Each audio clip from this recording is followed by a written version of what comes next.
अस्सलामु अलैकुम वरहमतुल्लाहि वबरकातुहू। एक बड़ा दिलचस्प वाक़या है और उसमें एक इंतहाई अहम सबक भी है। लंदन में एक मरीज़ का ऑपरेशन होने वाला था। ऑपरेशन से तकरीबन 2 घंटे पहले एक नर्स उसके कमरे में आती है और उसके पास पड़े हुए फूलों के गुलदस्तों को संवारने लग जाती है। फूलों के गुलदस्तों को संवारते संवारते नर्स ने मरीज़ से पूछा कि आपका ऑपरेशन कौन कर रहा है। मरीज़ ने कमज़ोरी और नकाहत में बोला, मेरा ऑपरेशन डॉक्टर जिप्सन कर रहे हैं।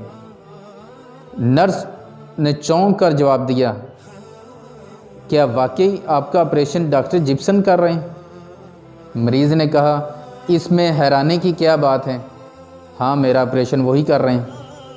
नर्स ने दोबारा पूछा कि मुझे बहुत हैरत हुई है कि आपका ऑपरेशन डॉक्टर जिप्सन ही कर रहे हैं। मरीज़ ने कहा, इसमें हैरानी की क्या बात है, मेरा ऑपरेशन डॉक्टर जिप्सन ही कर रहे हैं।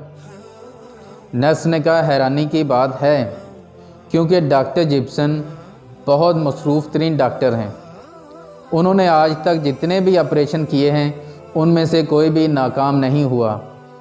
उनका वक्त लेना बहुत ही दुश्वार काम होता है, आपको उनका वक्त कैसे मिल गया? मरीज़ ने कहा, मेरी ये खुशकिस्मती है, लेकिन मेरा ऑपरेशन डॉक्टर जिप्सन ही कर रहे हैं। कुछ देर के बाद मरीज़ का ऑपरेशन हो जाता है और कामयाब ऑपरेशन होता है और मरीज़ ठीक होकर अपनी ज़िंदगी हंसी खुशी बसर करने लग जाता है। लेकिन इसमें ख़ास बात यह है कि जो नर्स वहाँ पे मौजूद थी वो नर्स नहीं बल्कि उसी हस्पताल की एक माहिर नफ्सियात लेडी डॉक्टर थी, जिनका काम ये था कि ऑपरेशन से पहले ज़हनी तौर पर मरीज़ को ऑपरेशन के लिए तैयार करना, ताकि मरीज़ किसी भी किस्म की परेशानी या टेंशन का शिकार ना हो।